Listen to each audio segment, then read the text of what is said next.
97.1 number 1 sa tugsugan at tawanan ang mga kapuso po nating nakatutok ngayon sa Barangay Talondres, Las Piñas. Good morning mga kabarangay. Naranasan nyo na ba yung mas matagal pa yung paghihintay mo kesa dun sa talagang sadya mo sa pinuntahan mo?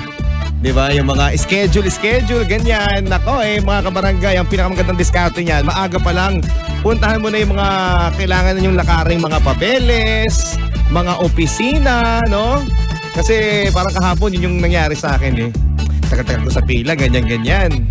Tapos nung ako na yung kinausap, wala pang isang minuto tapos na ako eh. Kaya sigurado ako marami po sa inyo mga nakaka-relate sa ganyang klase ng mga kaganapan. Lalong-lalo na ngayong Friday, no? Kahapon payday. So asahan nyo na po yung pagdagsa ng traffic sa buong Kamaynilaan ngayong Friday, payday yesterday. So ayan na nga po, maraming mga mamimili, mag-grocery, mga magsha-shopping. Parang ang tagal ko nang hindi nakapag-shopping mga kabarangay. When was the last time na nakapag-shopping ka? No? Si ate nagsha-shopping ng makeup. Ayan. Sa mga nagsha-shopping ng makeup, nako, makaka-relate kayo sa ating unang episode, unang parte ng ating episode ngayong araw na ito. Kwento po ni Leia mga kabarangay. Itong si Leia insecure daw sa kanyang kagandahan. Maganda naman siya, may itsura siya. Kaya lang talagang meron pa rin siyang kailangan daw gawin at baguhin sa kanyang itsura para mas lalong ma-enhance ang kanyang beauty, no? Pero alam niyo yung mga ganyang enhancement, makakatakot yan ha. Kaya dapat talaga nag-iingat din kayo dyan. Anyways, makaka-relate kayo sa kwentong ito mga kabarangay, no? Bakit siya nai-insecure? Bakit niya kailangan magpaganda? Sino ang pinagpapagandahan niya? Yan ang ating aalamin mga kabarangay sa unang parte ng inyong radio novela.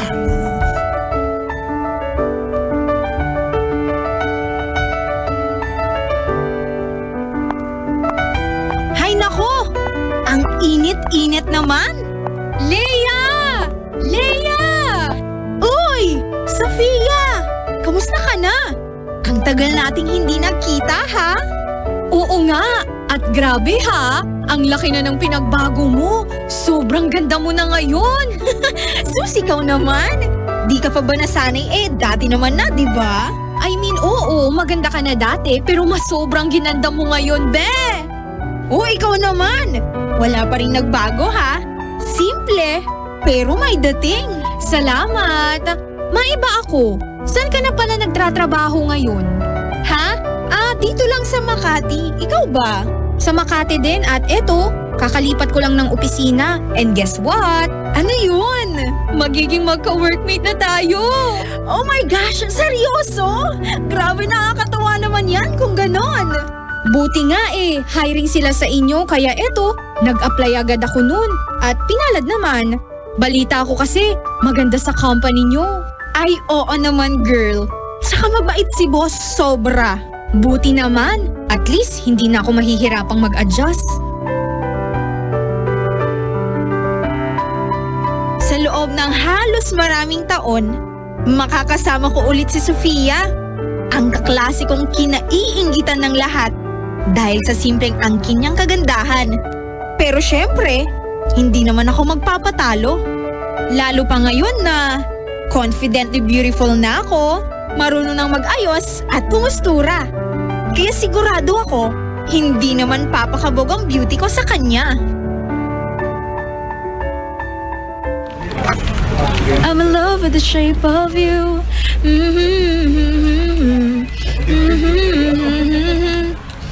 Ay! Ano ba to?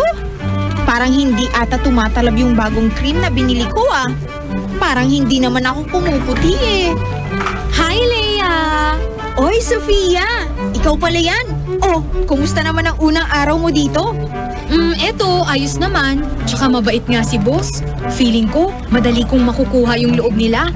At saka yung pasikot-sikot dito sa opisina. Buti naman kung ganun. Basta kapag may kailangan ka, andito lang ako sa cubicle ko, ha? Salamat, Leia. By the way, may gagawin ka ba mamaya? Wala naman. Bakit? Yayayain sana kitang mag-coffee. Catch up naman tayo. Sure, walang problema dyan. O sige, doon na ako sa pwesto ko. Baka makita tayo ni boss. Masisanti pa ako agad. Okay, I'll see you mamaya, ha? Hi, Leia. Uy, Lloyd! naman ba ang kailangan mo sa akin? Wow, grabe ka. Pag lumapit ako, may kailangan na agad. Oh, bakit? Hindi ba? Pakilala mo naman ako dun sa kaibigan mo. Sinong kaibigan ko? Ang dami ko kayang kaibigan. Sino sa kanila? Si Sofia. Ang ganda niya kasi. Tsaka, alam mo yun, yung mukha niya mukhang mabait. Oy, Lloyd ha. Tigil-tigilan mo si Sofia. Mabait yun. Grabe ka naman ah. Kung makahusga? Wow ha? Mukhang to? Ako pa ba? Manloloko? Hindi no? Basta, sinasabihan lang kita. We, sabihin mo, nagsiselos ka lang. Sure, selos-selos ka dyan. Di naman kita type, no? Huwag ka nga, kunyari ka pa ah. Tigil-tigilan mo nga ako, Lloyd. Tsaka umalis ka na nga sa harap ko at marami pa akong trabaho. Oo na. Basta si Sofia ah. Oo, sige na. Lumayas ka na sa harapan ko at nasisira lang ang araw ko. Yan si Lloyd. Tall, dark, and handsome pero medyo mahangin. Aso't pusa nga ang relasyon naming dalawa. Pero ang hindi niya alam, sa kabila ng lahat ng awayan naming dalawa, nabuo ang pagtingin ko sa kanya. Kaya naman ganun na lamang akong na-hurt nung sinabi niyang gusto niya daw makilala si Sofia.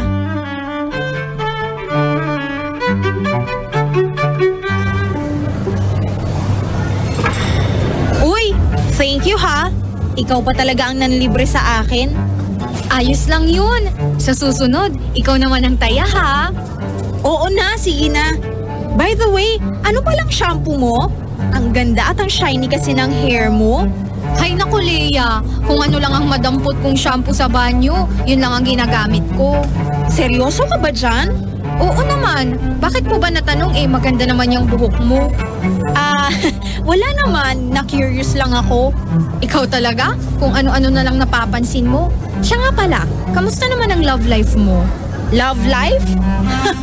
Nako, wala pang nagkakamalite. Yung totoo, sa ganda mong yan? Kung ganoon, sino naman yung lalaking umaaligid sa'yo kanina? Ay sus, si Lloyd!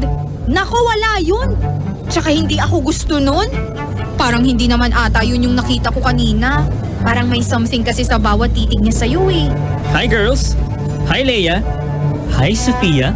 Speaking of him, andito na pala siya. Uy kayo ah! Pinag-uusapan niyo pala ako. Ang feeling naman ito? Hi Sofia! Ang ganda mo naman. Thanks. Free ka ba bukas? Ha, kasi Oo, free siya bukas. Free. Leia naman. Okay lang yun. So Sofia, I'll see you tomorrow ha? Pero kasi Okay, enjoy na lang kayo. Wait, Lloyd! Sige, bye! Nakita ko sa mga mata ni Lloyd kung paano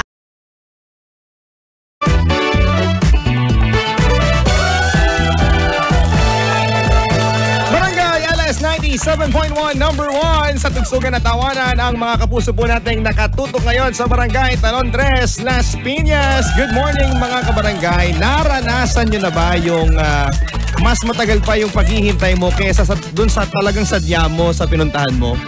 Di ba? Yung mga schedule, ganyan. Nako mga kabarangay, ang pinakamagandang diskarte niyan, maaga pa lang, puntahan mo na yung mga kailangan yung lakaring mga papeles, mga opisina, no? Kasi parang kahapon yun yung nangyari sa akin Tagal-tagal ko sa pila, ganyan-ganyan. Tapos nung ako na yung kinausap, wala pang isang minuto, tapos na ako Kaya sigurado ako marami po sa inyo mga nakaka-relate sa ganyang klase ng mga kaganapan.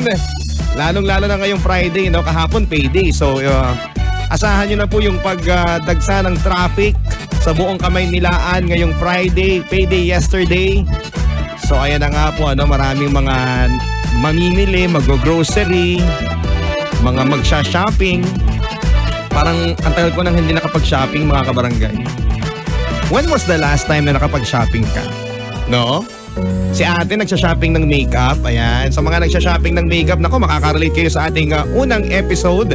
Unang parte ng ating episode ngayong araw na ito. Kwento po ni Leia, mga kabarangay. Itong si Leia, insecure daw sa kanyang kagandahan. Maganda naman siya, may itsura siya. Kaya lang, talagang, alam mo yun, meron pa rin siyang kailangan daw gawin at baguhin sa kanyang itsura para mas lalong ma-enhance ang kanyang beauty, no? Pero alam niyo yung mga ganyang enhancement, nakakatakot yan ha. Kaya dapat talaga nag-iingat din kayo dyan. Anyways, makakarelate kayo sa kwentong ito mga kabarangay, ano? Bakit siya nai-insecure? Bakit niya kailangan magpaganda? Sino ang pinagpapagandahan niya? Yan ang ating aalamin mga kabarangay sa unang parte ng inyong radyo nobela.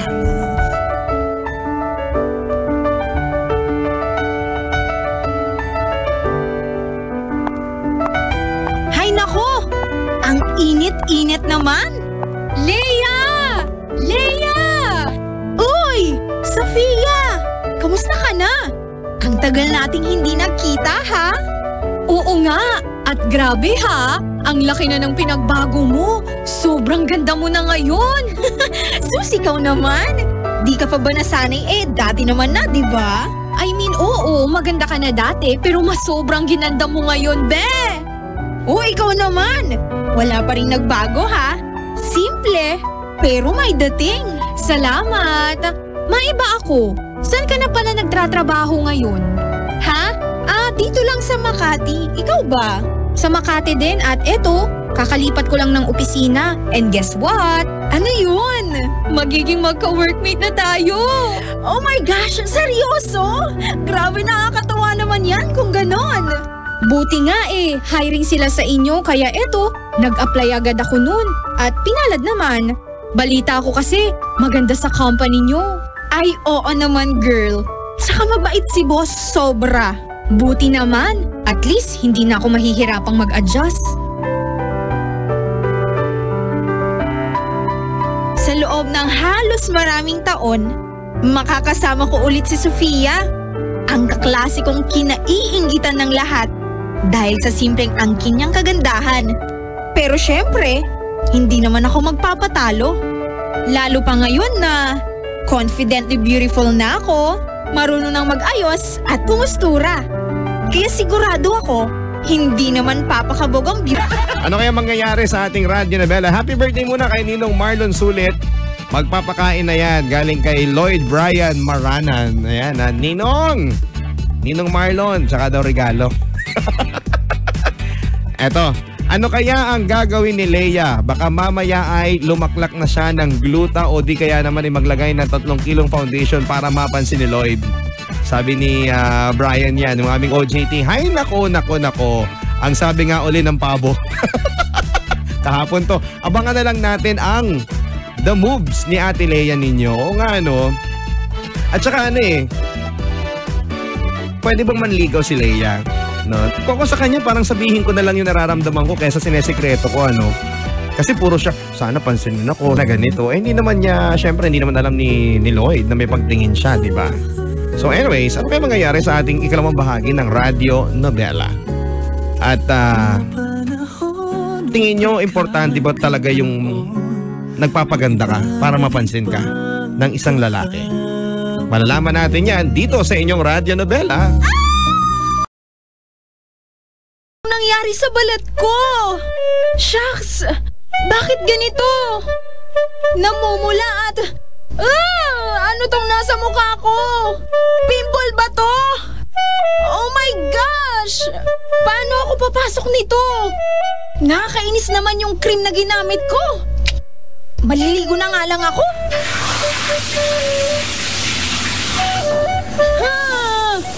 Dito pa rin! Kainis naman! Di bale, matatakpan naman ng concealer siguro ito. O ano to? Tumatawag si Sofia? Hello, Sofia? Hello, Leia! Asan ka na? Papunta na ako ng opisina. Bakit? Hinahanap ka na ni boss! Ha? Bakit daw? Maaga pa naman. Leia, ngayon yung business trip ninyo sa Baguio. Oo nga pala, my gosh! Hala, nawala sa isip ko! Bilisan mo na, Leia, at medyo wala na sa mood si boss. Nakakainis naman! Ngayon pala yung business trip namin. Paano na to? Anong mukhang ihaharap ko sa kanila?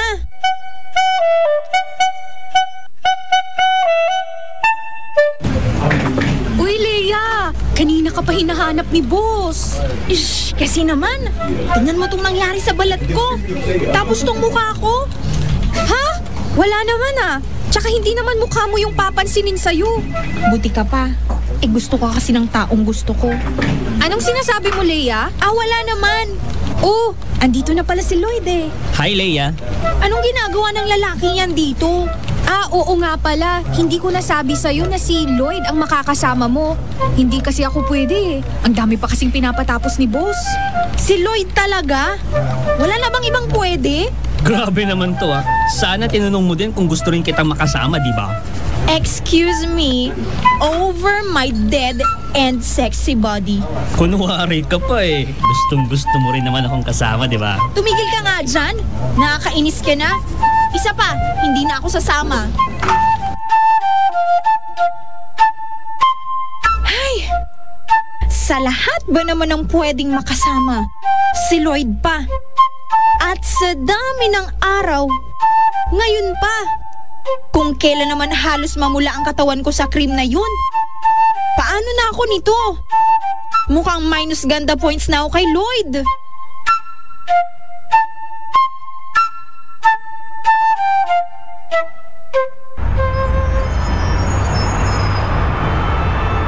Hoy Lloyd, gumising ka na nga dyan? Andito na pala tayo. Oo, hay nako, tululaway ka na nga eh. Uy, hindi ah. Baka ikaw yun. Che, tigilan mo nga ako Lloyd. Totoo naman eh. Aminin mo na kasi. Ewan ko sa'yo Lloyd. Pero sana andito si Sofia, no? Alam mo yun, hindi kasi nakakasawa yung ganda niya. Ang sarap titigan, lalong-lalo na kapag kakagising lang. Habang tumatagal, lalo siyang gumaganda. Nakita ko kung paano kumislap ang mata ni Lloyd sa tuwing binabanggit niya ang pangalan ni Sofia. Bakit kasi mas maganda siya sa akin? Bakit siya yung gusto ni Lloyd at hindi na lang ako? Kailan ba ako mapapansin ni Lloyd? May pag-asa pa kayang makita niya rin ang taglay kong kagandahan? Ang drama ng Barangay Radyo Nobela. Ano yun? Gusto kita pero kapag kaharap kita, masungit ako sa'yo. Nasa ilalim ang kulumot eh. Huwag ganun. Landi mo eh. Nagagalit ako eh, no? Bakit may mga ganong klase ng... Alam mo, may naging classmate ako ng high school, ganyan na ganyan. Masungit na masungit sa akin, tapos malaman ko, crush na crush ako. Oo, hindi ko pinagbabalaki na magandang lalaki po ako, pero nangyari po talaga yan. May mga ganyang klase na, siguro ano nila eh, parang defense mechanism yon para hindi sila masabing malandi. No, na kunyari galit-galitan or pwedeng dahilan nila para sila mapansin. Siyempre pag itong si Leia laging galit sa akin yan. Pansin siya pero in a negative way. Ang hindi nyo alam, nagmumukha kayong suplada, nagmumukha kayong mataray. Pwede naman kayong mapansin sa paraan na ang lambing-lambing mo. Ito tip ko lang sa mga kababaihan na bilang ito po ay bilang sa side ng isang lalaki, ganito dapat ang gawin ninyo. Hindi nyo kailangan maging rude para mapansin kayo ng crush ninyo. Diba? Kung hindi, ka-crush kita. Sa ating pagbabalik mga kabarangay, pag-usapan natin ang umuusbong na pagkagusto pa rin niya kay Lloyd sa inyong barangay LS Tugsugan na. 97.1, number 1 sa Tugsugan na Tawanan ang mga kapuso natin, mga kabarangay natin. Sa Barangay Claro, Quezon City, nagbabalik po si Papa Dudut. Nakita nyo ba yung pinost ko sa Facebook? Yung picture ko na kung saan nasa likod ako ni Ding Dong Dantes. Kasi sobrang busy ni Ding Dong Dantes sa mga interview niya. Saka may mga nagpapa-autograph doon sa press conference. So ang ginawa ko, nagpa-picture ako, nasa likod ako ni Ding Dong. Anong tawag sa ganun? Yung mga photobomber ang peg. Para-paraan lang, para may maipost sa picture na kasama ko si Ding Dong sa isang event. Ganyan. Nakita niyo ba yon?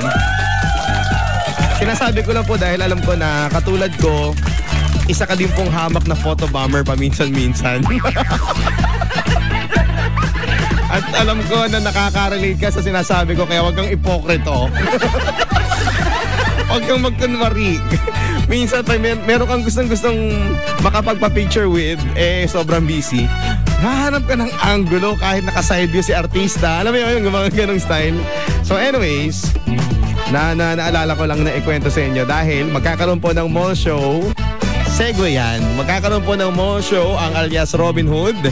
August 13, araw po ng Sunday, alas 5 ng hapon sa SM City San Jose del Monte, Bulacan. ito, the beautiful. Yan, napakaganda. Miss Solen Yusuf ang makakasama dyan. Andrea Torres, napakaganda rin. Ruro Madrid, napakagandang lalaki. Ayan, si Dave Bornea, Lindsay De Vera, and Rob Moya, mga kapuso, ang inyong mga kapiling dyan sa SM City San Jose del Monte, Bulacan. August 13, ngayong linggo na po yan. Linggo. SM City San Jose del Monte.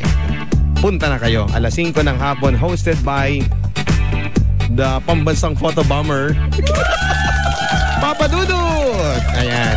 Kanina sa ating radyo novela, napakinggan po natin ang storya ni Leia na ayaw aminin na meron siyang pagtingin kay napakapoging si Lloyd. Kaya lang si Lloyd ang bukang bibig lagi si Sofia. Syempre, bitir-bitiran itong si Leia. Akala mo naman nakaraming ampalaya kaninang umaga. So sabi niya, kailan ba ako mapapansin ng crush ko? Tapos tinugtugan pa natin ng kailan mo ba mapapansin? So malungkot, marami nakaka-relate. Baka ganyan din po kayo. Ano nga ba ang dapat na gawin ni Leia para siya mapansin? Kasi sobrang dami na raw niyang ilalagay sa mukha niya, no, para lang mapansin. Sabi ni OJT namin, nakapangalan ni Lloyd, nung ating nasa radyo novela, pa-hard to get pa si Leia. Gustong-gusto naman si Lloyd. Magpakatotoo ka nga, girl, para at least malaman mo rin ang totoong feelings niya. Nang mapag-isipan mo na ang next step mo. Bakit? Sasayaw ba to? Ha? Bakit may next step? Biro lang. Tama, may next move, ano? Nagagawin. Hello kay Tita Rose Makalalad ng Kalatagan, Batangas. Ay, mga nakikinig po sa atin dyan sa Batangas.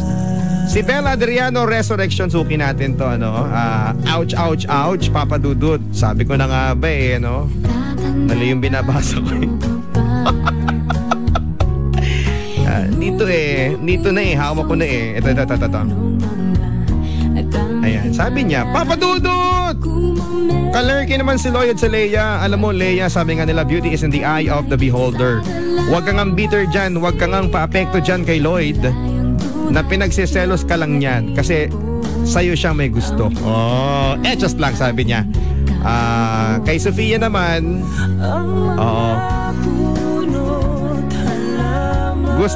gusto feel ko ikaw talaga ang gusto niya. Okay. So talagang ini-insist niya, no, na huwag kang mag-alala dyan kasi ikaw naman ang crush ni Lloyd. Papa Dudut, hi nga pala kay Dichi, kay Neneng, Coronel, kay itong mga naka-tune in daw sa Barangay LS, Adriano's Angels ng Baliwag, Bulacan, Dudut Lisyo. Si Marjorie Ilawan, magandang umaga, good morning. Dapat pong maging kontento na lang sa kung ano ang itsurang meron si Leia. Kasi si Leia nga, sabi ko nga sa inyo, paganda ng paganda para mapansin ni Lloyd. Siguro nga, kaya ganun lang si Lloyd kasi pinagsiselos niya si Leia. Pero dapat hindi siya paapekto kay Lloyd. Pero kung gusto ka ng isang tao, hindi pagbabatayan yung physical na itsura. Dapat mahal ka inside and out. Pabati naman po yung mga taga Pilan Laguna na naka-tune in lagi sa radyo novela. Marami nagsasabi na ganyan. Hindi naman kasi basihan yung physical na itsura ng tao. Pero ako kasi yung klase ng host na ayoko kayong i-showbiz. Sabihin na po natin, may factor din talaga na kailangan maganda ka. Alam nga naman nagkagusto ka sa, di ba? Sa walang ilong, halimbawa. Ay, grabe, crush na crush ko siya. Isa lang ang tinga niya. Diba? Napaka-hypocrite ko naman kung sabihin ko sa inyo na huwag kayo titingin sa itsura. Crush na crush ko siya. Grabe, mukhang hindi naligo. Ang baho-baho niya, type ko siya. Hindi ganon Siyempre, may ano rin yan, may participation din dapat na, diba? Pleasant kang tignan para hindi nakakahiyang ipakilala sa publiko. Diba? So eto, sa nangyayaring ito mga kabarangay, wag lang sosobra. Kasi lahat ng sobrang pagpapaganda nakakasama din. Mas maganda yung natural beauty. May nagwa-viral ngayon baka relate kayo sa sinasabi ko. Natural beauty pa rin ang maganda. Hindi mo kailangang ibahin ang itsura mo para lang mapansin ka ng isang lalaki. Diba? Okay na yan, ganda mong yan. Konting pabango pa ng konti, konting makeup, okay na yan. Tapos yung ugaling maganda. okay na yon. Ano nga ba ang mangyayari sa part 3 ng radyo novela natin? Narito na po mga kapuso, ang huling bahagi ng ating kwento. Leia, kanina ka pa dyan ah. Bilisan mo naman. Sandali lang naman. Ano ba kasing ginagawa mo dyan? Bakit kasi nakikialam ka? Ikaw na kaya maging babae? Ang problema kasi sa inyong mga babae, napaka-conscious nyo. Conscious sa itsura, conscious sa katawan, conscious sa ginagalaw. Hindi naman yan ang pinapansin ng mga lalaki. Tumigil ka nga. Kunwari pa kasi kayo. Totoo naman kasi. Hindi naman kasi mahalaga sa amin yun. Ewan ko sa inyo kung ano-ano sinasabi mo. Totoo naman kasi. Bakit ba ayaw mong maniwala? Bahala ka nga dyan. Sige na, susunod na ako. Maghintay ka na lang. Hindi ko maintindihan kung saan nanggaling ang lahat ng mga sinabi ni Lloyd sa akin. Pero parang gusto kong maniwala na hindi lahat ng lalaki ay tumitingin sa panlabas na kagandahan. Umaasa din ako na baka isang araw, magising na lang siya na ako na ang gusto niya. Hala! Nakailang miss call na pala itong si Sofia. Oh, hello! Uy, hello girl! Ano na? Kayo na ba ni Lloyd? Ha? Anong sinasabi mo dyan? Uy girl, congrats ha!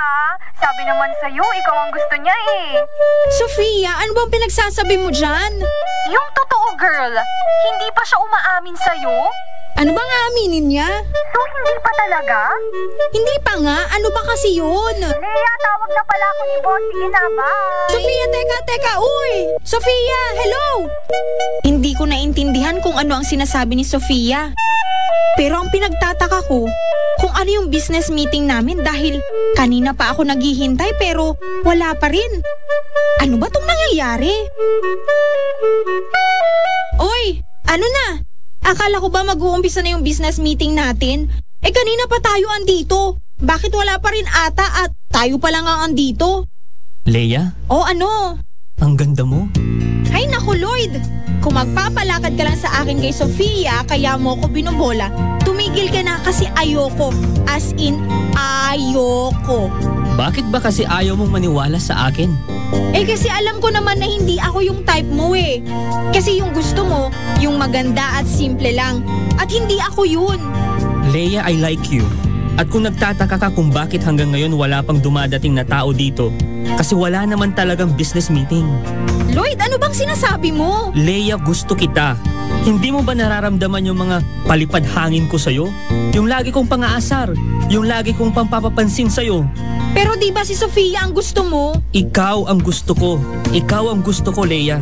Sinabi ko lang na si Sofia ang gusto ko para magselos ka. Pero hindi yun ang nangyari. Iba pala ang nasa isip mo. Pero... Ayan, naniniwala ka na ba na ikaw ang gusto ko? Kainis ka naman! Ikaw naman. Kasi hindi ka naniniwala na maganda ka. Wala kang tiwala sa sarili mo. Tsaka mahal kita. Hindi dahil maganda ka. Mahal kita kasi mahal kita. Walang pero, walang rason, basta mahal lang talaga kita. Kainis ka naman Lloyd, pinapakilig mo na naman ako. Aba, dapat lang. Sa gwapo kong ito. Ayan na naman yung bagyo. Lakas! Wala nang lalakas pa sa tama ko sa'yo. Che, pangit mo. At least mahal mo ako, di ba? Oo na, sige na. So, tayo na? Ano pa nga bang magagawa ko? Pakis nga ulit. Lloyd, kadiri ka! Sige na. Ayoko! Kung makadiri naman to, akala mo kung hindi tayo. O kaya hindi ako Ang kagandahan ay isang katangian na gustong magkaroon ng halos lahat ng kababaihan. Minsan, nagiging basehan na ito para mahalin ka ng isang tao. Pero ang totoo niyan, hindi lang porket maganda ka ay mamahalin ka na. Gaya nga ng madalas nating mapakinggan na ang tunay na kagandahan ay hindi nakikita sa panlabas na kaanyuan lamang. Bagkus, natatagpuan ito sa panloob na katangian. Magtiwala ka lamang na ikaw ay maganda at doon ka mamahalin ng mga tao. Ako si Leia at ito ang aking kwento. Sa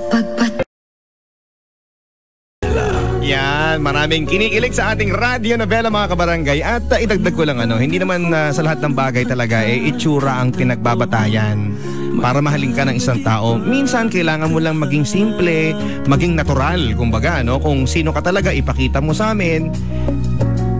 yung pagiging natural mo, doon ako mai-in love, kumbaga. Di ba? Sa lahat ng mga nag-iisip, kailan kaya ako magkaka-boyfriend, kailan kaya ako magkaka-Lloyd ng buhay ko, abang-abang lang, di ba? Hindi mo kailangan talagang alam mo yun, magpalit ng mukha mo, kaka-makeup, para lang may tumingin sa'yo. Kung ikaw naman mabuting tao, mapapansin ka ng mga tao sa paligid mo. Hindi lahat ng bagay outside beauty, hindi lahat ng tao outside beauty ang tinitingnan sa mga tao na pwede lang magustuhan, mga kabarangay. Minsan kailangan mo lang maging mabait. Ang ganda-ganda mo nga, sama-sama naman ang pag-uugali mo. Wala kang GMRC sa katawan. Parang hindi na lecture sa'yo nung elementary kayong GMRC, di ba? Ganun lang yun. Ako nga, ang dami ko nakikita, magaganda rito Sa GMA, alam mo niya naman to. Lakad-lakad ka lang ng konti dyan, maraming maganda sa GMA Network. Pero hindi ko sila pinapansin. Di ba? Kasi alam ko sa sarili ko na baka hindi ako pansinin. Kasi ang tingnan ko din po yung makakasundo ko naman. Ang dami-daming mga, ito nabanggit ko na dati ito, no? Ang dami-daming mga Hollywood stars, mga hinahangaang mga couple sa Hollywood, no? Ano nangyayari? Mayaman, maganda, naghihiwalay din sila. Kasi masama ugali ng isa, hindi nila makasundo, di ba? Pinag-aawayan nila yung pera. O, di ba? Kung ikaw nakilala kanyang natural lang, di ba? At saka yung hindi mo kailangan magsinungaling sa kapartner mo na kunyari matangos yung ilong mo, di ba? Maganda yung mata mo, yung pala pina-opera mo pala sa kanya. May kwentong ganyan, di ba? Sa Facebook ko nabasa. Paglabas ng anak, iba itsura. Yung pala nagpo-opera yung babae. Ginawa daw niya yon para mapansin siya nung lalaki. Napansin na nga siya, naging sila, nagpakasal sila. Yun nga lang, nung nanganak na siya, iba itsura nung anak, di niya kamukha. Di ba? So ano nangyari? Nag-divorce din sila, naghiwalay din sila. Ganun po yun, mga kabarangay. Tama, papadudot, mas maganda yung simple lang at natural beauty, sabi ni Ate Marvy Lagutan. Ayan. Sa ating pagbabalik, mga kabarangay, ang importante, mabasa natin yung mga comments, suggestions ng ating mga kapuso. This is Radyo Nobela with yours truly, Papa Dudut. Tugstugan at tawanan, tuloy-tuloy lang. Dito po yan sa inyong Barangay LS 97.1. Tugstugan na!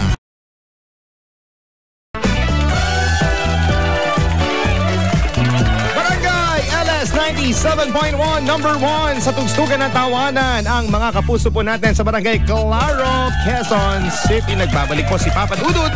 Ito pong programang Radyo Nobela. Kanina sa kwento ni Leia, nalaman natin na talaga namang sobrang lahat na raw ng effort ng pagpapaganda ginawa na niya para mapansin siya ni itong si Lloyd na crush niya. Kaya lang itong si Lloyd, ang bukang bibig naman niya si Sofia na kasama nila sa trabaho.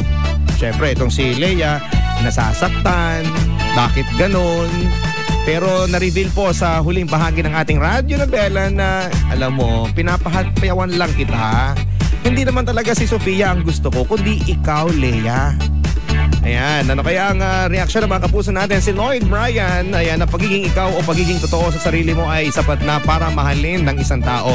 Dahil may tatanggap sa lahat ng kapintasan mo at magmamahal sa buong pagkatao mo. Correct! Kung mahal ka talaga niyan, tatanggapin ka niya, maging sino ka man. Sabi nga sa kanta. Eto pa. Ang sabi ni Jerome Puson, ang ganda talaga ng story ngayon. Ayan, Ate Leia, alam mo na hindi kailangang sobrang magpaganda para sa taong mahal mo. Simplicity is beauty, di ba? Yung iba nga dyan, ang ganda-ganda, ahangaan sa una, pero pag nalaman mo ugali, masama pala. Baka ikaw mismo ang umiwas. Kaya maging simple ka lang at huwag masyadong magmadaling magpaganda. Si Vincent Lancian, good morning. Nakatune in po kami ngayon sa Cavite. Ayan, happy birthday sa mahal ko. Tandaan mo na mahal kita. Tandaan mo. Sabi niya, pakidiinan po yung pagkakasabi. Tandaan mo. Mahal kita. Ayan, si Belle. O, di ba, Leia? Sabi ko na nga ba sa'yo may gusto si Lloyd Ay, wagi ka girl, wag ka ngang ano dyan, kinikilig ako eh. Ang sabi nga nila, kaya nauna ang A sa B, attitude muna bago ang beauty. Ay, gusto ko yun ha, kilig match talaga ako, Papa Dudut. Ayan, hi kay Ralph, kay Nick Cruz at siguradong kinikilig ngayon. Meron tayong nakikinig sa Florida, USA, si Susan Dalusong. Always po ako nakikinig sa radyo novela sa TV niya sa Amerika kasi po tayo po yung napapakinggan sa GMA Pinoy TV. Si Bel Adriano, ayan, nabasa ko na pala to. Si Joshua Manuel, ayun naman pala eh, si Ate Elea, mahal ka naman pala, choosy ka pa. At hindi lahat ng lalaki tumitingin sa mukha. May mga lalaki din na tumitingin sa natural na ganda. Oh. Alam niyo mga kabarangay, hindi mo na kailangan pambaguhin ng itsura mo o kaya sarili mo para magustuhan ka ng tao. Bakit? Kasi mahihirapan ka lang. Mahirap i-maintain yan. Lalo na kung yung pagbabagong gagawin mo kabarangay ay malayong-malayo sa totoong ikaw. Kasi kung sakaling magbago ka nga, halimbawa at magustuhan ka niya, lagi ka nagmi-makeup, hindi naman everyday pag-ising mo kailangan naka-makeup ka. Paano kung tumira kayo sa isang bahay na, ano yun, tulog pa siya, nagbi-makeup ka na para hindi ka niya makita sa totoong itsura mo? Diba, hindi mo kakayanin na baguhin talaga yung natural na ikaw. Diba? Paano kung naisip mo na, sige, balik na lang ako sa dati kong ugali. Ibig sabihin ba nun, iiwanan ka na niya? Hindi ka na niya magugustuhan? Kasi kung talagang magugustuhan ka niya, tatanggapin ka niya yung buong pagkatao mo, ugali at itsura mo. At hindi niya hihingin sa'yo na magbago ka kasi tanggap ka niya kung sino ka.